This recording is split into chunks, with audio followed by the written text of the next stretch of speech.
Hi there.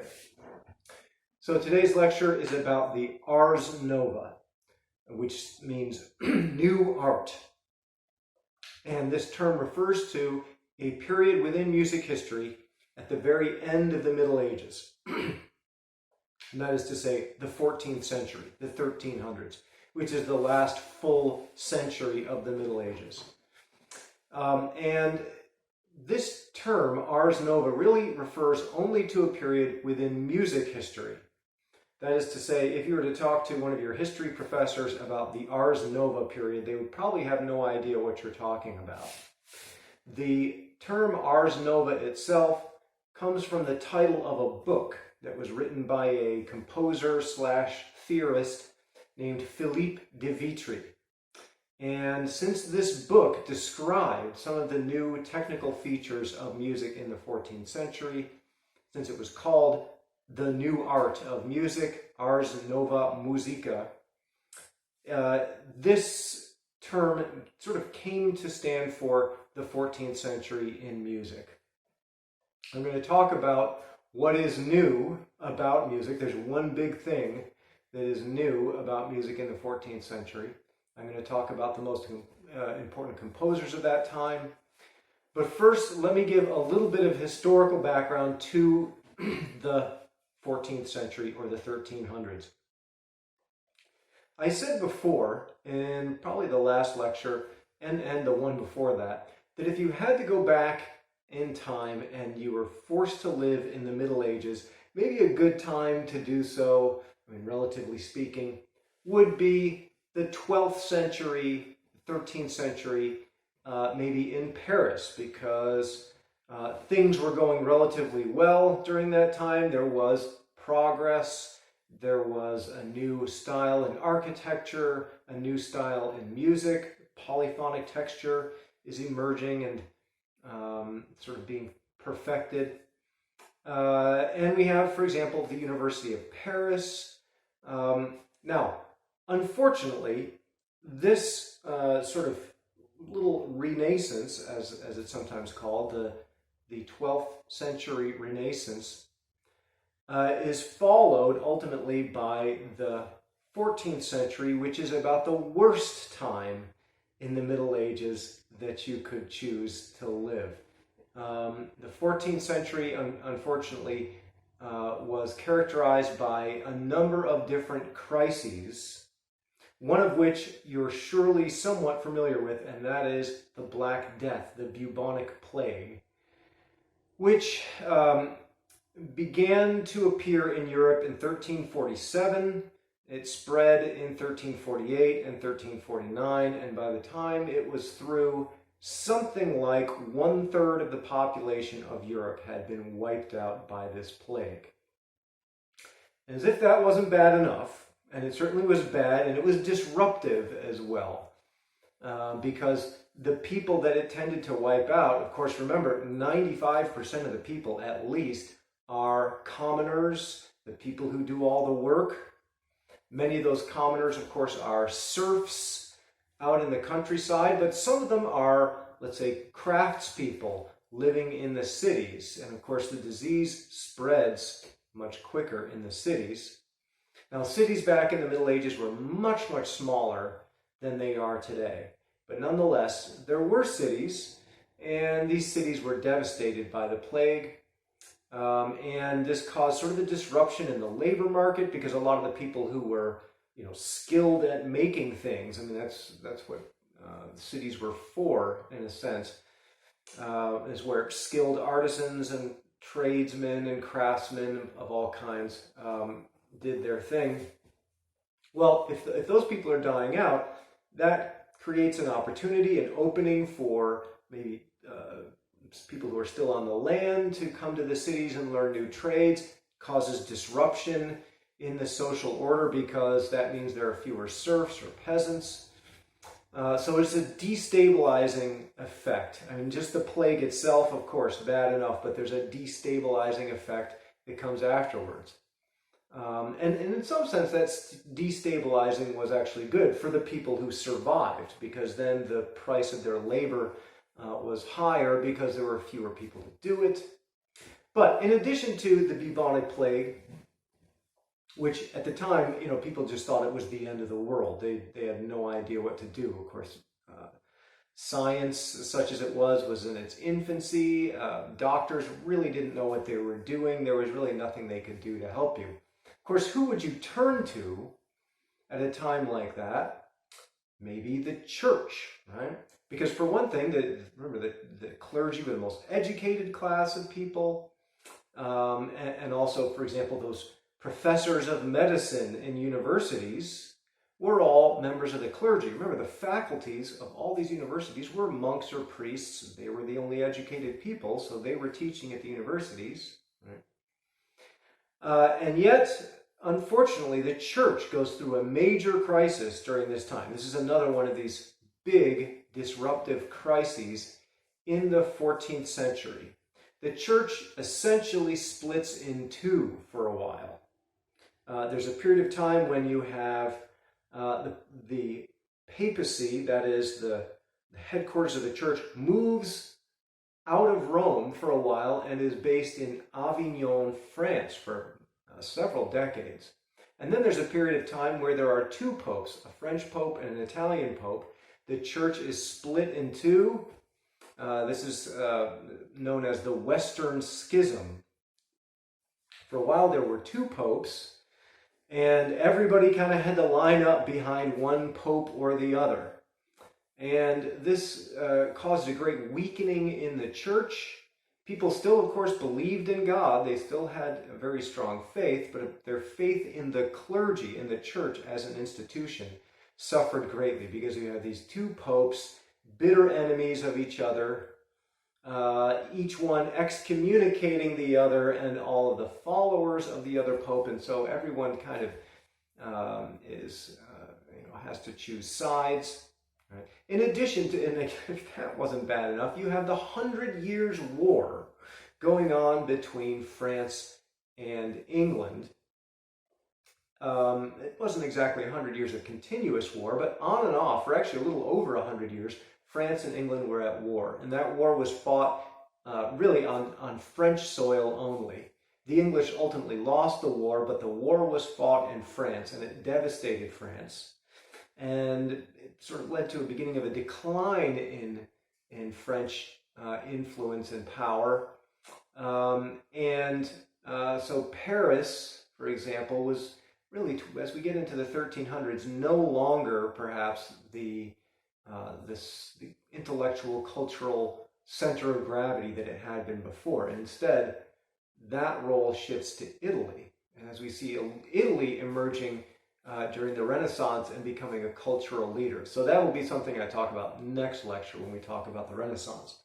We're still here at the end of the Middle Ages, but this disruption is leading to, this instability is ultimately leading us into the Renaissance. And it contributes greatly to this increased secularism that I talked about last time, that is a feature of the late Middle Ages. This increased secularism kind of accelerates during the 1300s. Why is this? Well, just speculating here, but if you'd gone through a devastating plague and, friends and family died and your whole life has been turned upside down and the church was of no help, well, maybe all these things the church has been telling you, the clergy has been telling you all these years, should we still believe that or not? Maybe having come through this crisis, you have a greater appreciation for things of this world. Maybe you have that much more value for human life here on earth. Maybe it's become more precious to you somehow. Maybe you have lost faith in the church. Again, not in God, in the tenets of Christianity, but in the church. Because as an institution, it has failed. It has broken apart for a while. The church eventually did come back together. And we did eventually get back down to one pope. But the church was so weakened as an institution after that split, after the Western Schism, that it never really quite recovered its full power and influence. And instead, we see the power and influence of the nobility, especially the aristocracy, the very upper crust of the nobility. And again, this contributes to this greater secularization because the clergy is on the decline. They no longer have as tight a grip on people's hearts and minds. They are declining in power and influence. The nobility is increasing in power and influence.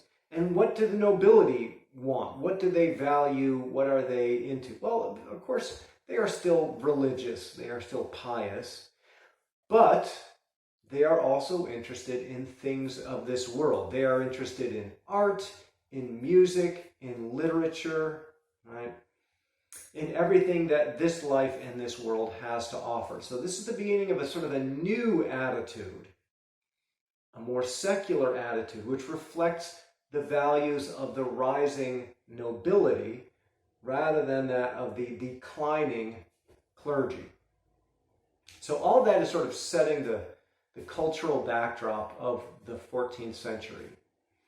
And how does that affect music? Well, when we get to our two leading composers of the 1300s, and I mentioned last time, I gave a little preview in the last lecture, the two greatest composers of this era, one in France, that is Guillaume de Machaut, whom the book spends a lot more time on. I'm not sure if the book even really mentions Landini. I think they maybe mention him very briefly. But Francesco Landini is the leading composer in Italy at the same time.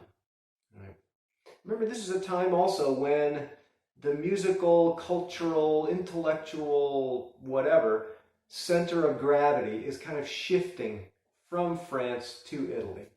But the most well-known composer at this time, still I would say, is a Frenchman, is Guillaume de Machaut. But I'm going to talk a little bit about the two of them. And one thing right off the bat to note about them is that, tying in with what I said about this increased secularization, both Machaut and Landini composed much more secular music than sacred music. So this is a new thing. This is sort of a turning point, right?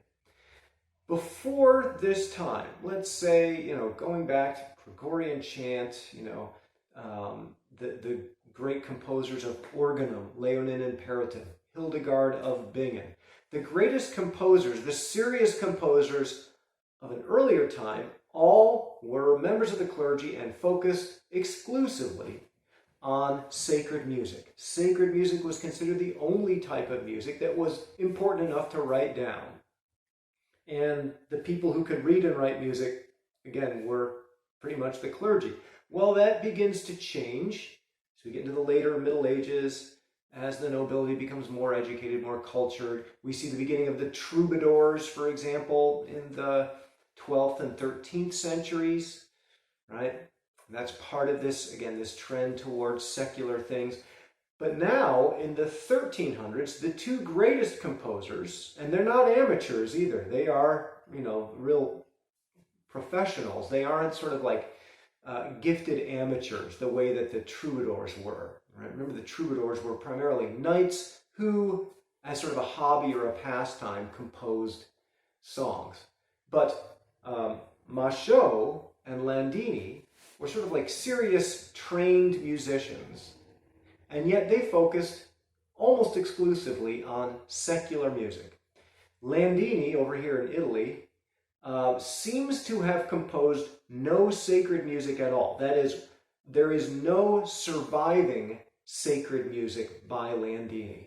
He might have written some and it got lost, but all of the music which has been preserved to the present day by Landini are secular songs. Love songs, songs about dancing, whatever. And then Machaut composed one important sacred work, which we will talk to, because this is a very significant piece. It's probably the single most significant work of the Ars Nova period of the 1300s. It's called the Mass of Notre Dame. And I'll talk about the significance of the Mass of Notre Dame a little later. But other than that one sacred piece. Machaut wrote all secular music. Again, what we have that has been preserved to the present day, 700 years later, by Machaut, it's all secular love songs. Actually, love songs somewhat in the style of the Troubadours. More sophisticated, more complex, but in that kind of style. And Machaut, interestingly, was a priest. He was a Catholic priest and had that intense training in music that members of the clergy got back then. But he wasn't interested in sacred music, at least not as interested as he was in secular music.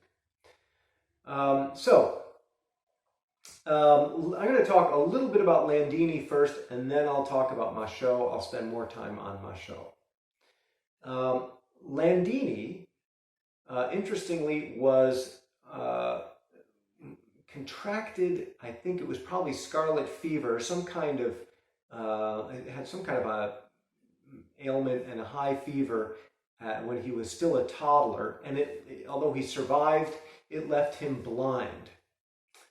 And what are you going to do with a blind child in the Middle Ages? Well, you can train them in music, because they don't really necessarily need their eyes for music. So Landini was given intense training in music from an early age, learned to play many different instruments, but he was primarily a keyboard player. And he was renowned, especially for his ability on the organ. He was probably the greatest keyboard player of the 1300s. And again, seems to have written pretty much all secular music. All right, now Machaut. The book spends quite a bit more time and energy and print on Machaut.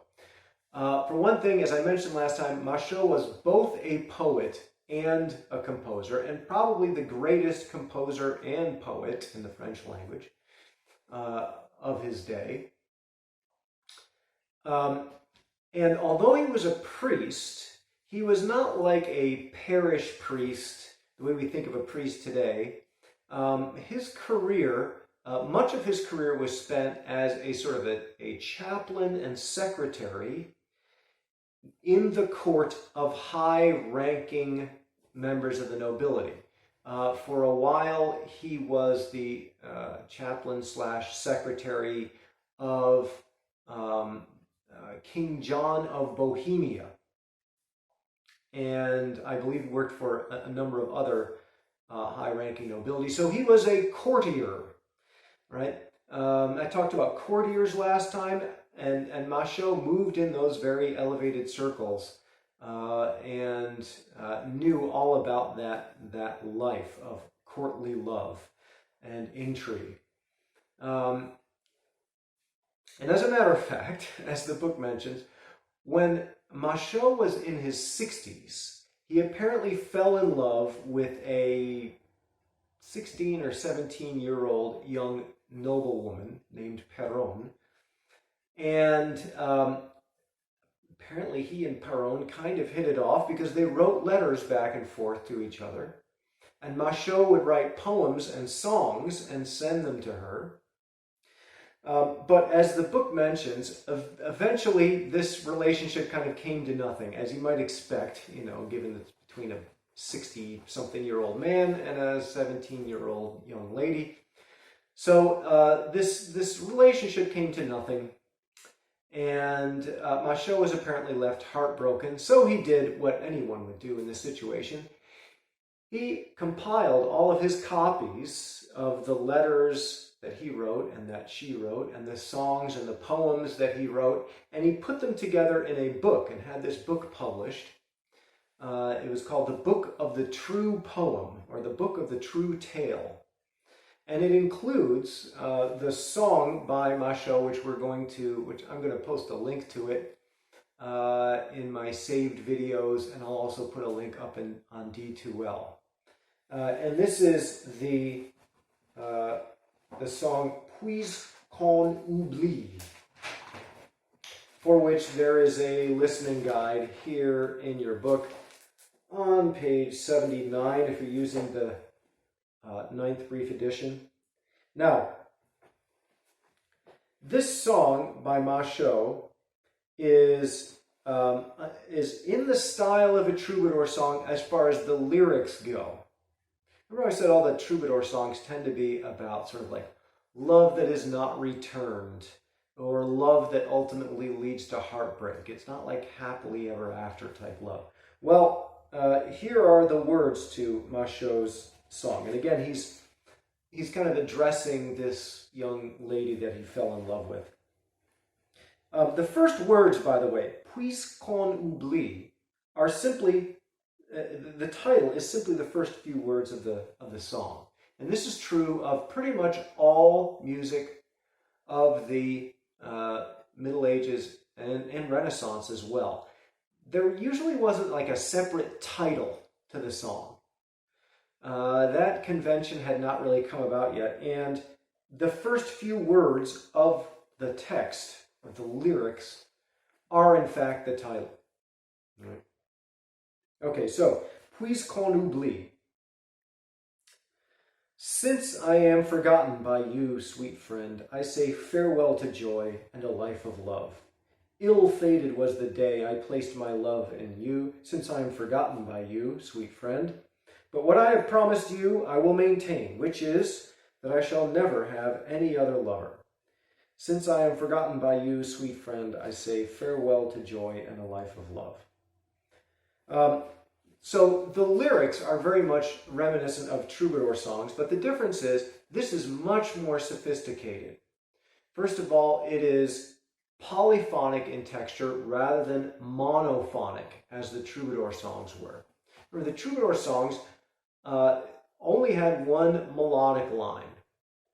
And of course, there may have been instruments playing along as a troubadour or a jongleur performed these songs, but in terms of what was actually written down, just one melodic line. And remember also, those troubadour songs had no written indication of rhythm, because the troubadours themselves just kind of didn't know how to do that. And it really probably wasn't necessary for them because, as I mentioned,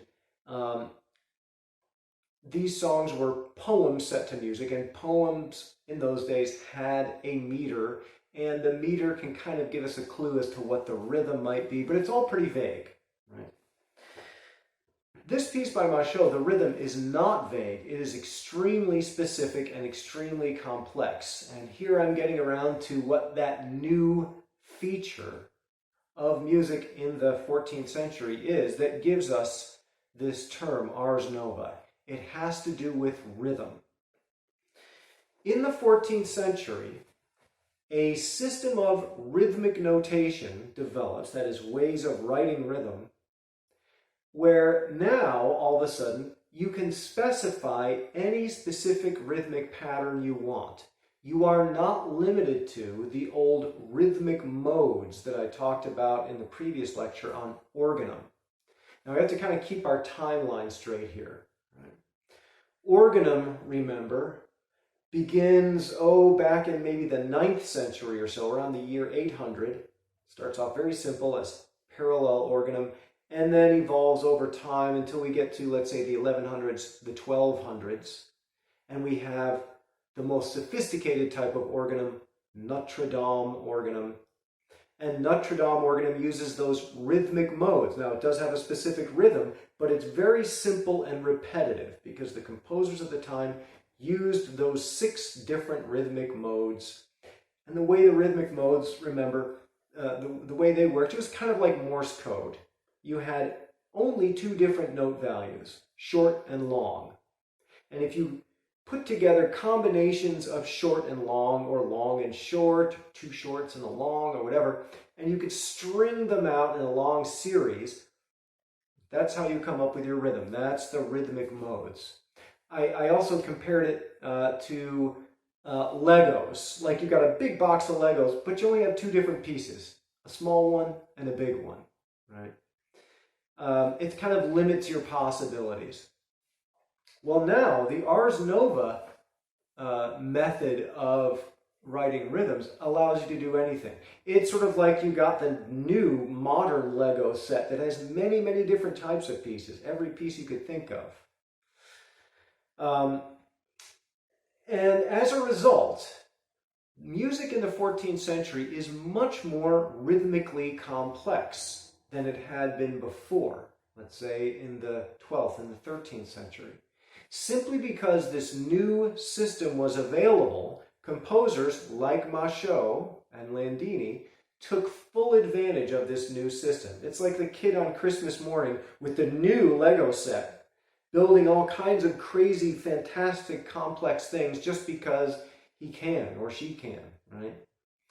So the music of Machaut and other composers of this time is almost sort of like rhythmically complex for its own sake, just because it's possible. Why not? This is a fad which kind of passes away as we move into the Renaissance. As we move into the 15th century, rhythm tends to be more simplified again. It's not as simple as it had been, again, before the Ars Nova, but composers in the Renaissance, although they have use of this new modern system of notation, they make a deliberate choice to simplify the rhythm somewhat so that it doesn't seem overly complex and perhaps needlessly complex. Right? So that's a difference in style as we move from the Ars Nova, which is the end of the Middle Ages, into the Renaissance. In a way, that Ars Nova period can be seen as sort of the transition in music history between the Middle Ages and the Renaissance. Okay, the other piece by Machaut, which is included in your listening as an example to listen to. So we have two different examples by Machaut. One of them is a secular love song in the French language. And the other one is a section or a movement from the Mass of Notre Dame, which is Machaut's greatest work and apparently his only sacred work. So first of all, I should get right off the bat this information out to you. The Mass of Notre Dame has nothing whatsoever to do with Notre Dame Cathedral or the Notre Dame organum of the Notre Dame composers, Léonin and Peretin. It's a completely different thing. I can see how it might be confusing because that term Notre Dame is in there. But remember what that means. Notre Dame simply means Our Lady. And in the Catholic world, there are lots of things named after Our Lady or dedicated to Our Lady, the Virgin Mary. So, every town has Our Lady of Paris, let's say, church or cathedral. That's what Notre Dame is. When you see Notre Dame Cathedral, that's Notre Dame, Our Lady de Paris, Our Lady of Paris. There are lots and lots of churches with the name Notre Dame throughout France. There's a Catholic university in South Bend, Indiana called Notre Dame, which we all pronounce it wrong. It's Notre Dame. It's a university that is a Catholic university and was named after / dedicated to the Virgin Mary, Our Lady. So when Machaut wrote this piece, he decided to give it a title and to dedicate it to Our Lady. But it was not written for Notre Dame Cathedral. Machaut never worked at Notre Dame Cathedral. It's a separate thing from what we talked about in the lecture on organum. All right, so the Mass of Notre Dame, the Mass for Our Lady. What is the significance of this piece? Well, it is, as the book says, hugely significant for this reason. Machaut's Notre Dame Mass, one of the finest compositions known from the Middle Ages, is also of great historical importance. It is the first polyphonic treatment of the Mass Ordinary by a known composer. Okay, well, what does that mean? It is the first polyphonic treatment of the Mass Ordinary by a known composer. Okay, let's break that sentence down. It is the first polyphonic, okay, we know what polyphonic means, having many different layers of melody going on simultaneously. We've had polyphonic music for a while now. Organum was polyphonic music. We've had polyphonic music for hundreds of years now. But this is the first polyphonic treatment of the Mass ordinary by a known composer. What do we mean by treatment of the Mass ordinary? This is the first time that a composer took the 5 ordinary prayers of the Mass, the Kyrie, the Gloria, the Credo, the Sanctus, and the Agnus Dei, the 5 prayers which are sort of at the core of the Mass, that are repeated the same way every time Mass is said. This is the first time a composer took those 5 prayers and set them all to music as intending to create a unified 5-movement composition. What do I mean by movements? The movements are sort of like chapters in a book. They each have a beginning and ending, so you could listen to one movement on its own and it would sound like a complete piece of music, but it's really just one movement from a multi-movement work. We're going to be seeing lots of multi-movement works as we move on in music history. This is something that people who've grown up listening to popular music are not really kind of familiar with, because pop music doesn't work that way. You have individual songs, which are usually 3 or 4 minutes long. Now, you do have albums in pop music, and you could look at, I guess, the album as the larger art form, and sort of like the individual songs are different movements, but we don't really see that kind of intention in most popular albums. The album is basically just a basket full of songs, and the songs may have not that much relation to each other. Maybe the closest thing I can think of would be sort of like the concept album, like Pink Floyd, The Wall, which is very big back when I was your age going to college. Pink Floyd, The Wall, there is a story that's told over the entire album, which they even made into a movie. And so you could look at an album like that where there is one overall concept as being sort of like a multi-movement work. But other than that, multi-movement works are something that you don't find in popular music, but which you do find an awful lot of in quote-unquote classical music. So just kind of get used to the idea now. We're going to be seeing lots of that. In the recording, there is only one movement. It's the Agnus Dei, the final movement. So they didn't include the entire Mass, which is probably about 20-25 minutes long. They just included the last movement. All right, so what is the big deal about setting those 5 prayers to music as a unified art form? Well, before that time, of course, the entire liturgy had been set to music, had been it served as the basis for Gregorian chant and other polyphonic works like organum. But no one had thought, as far as we know, before this time, no one had thought to look at those 5 ordinary prayers and say, what if we were to create a musical work that basically just sets each of those to music, right? Composers would often set what they call Mass pairs. So a composer, let's say you're a music director for a cathedral, and you've got Mass coming up this Sunday. Well, you might compose a Kyrie and a Gloria, like newly composed for that particular Mass. So you write a couple of new settings of the Kyrie and the Gloria, but for the Credo and the Sanctus and the Agnus Dei, you might just take something off the shelf by another composer, something that you have in your music library, and you put it all together, and you have the Mass. You have the ordinary of the Mass. But Machaut was the first to take all 5 movements and sort of consider them to be the foundation for a unified musical artwork. The significance of this is something that other composers took up and continue to do for hundreds of years, right up to the present day. There are composers today composing Masses, doing exactly what Machaut started something like 650 or so years ago. So we will see going into the Renaissance, for example, that the Mass, not as a Roman Catholic ceremony, as a ritual, as a liturgy, or whatever, but as a composition.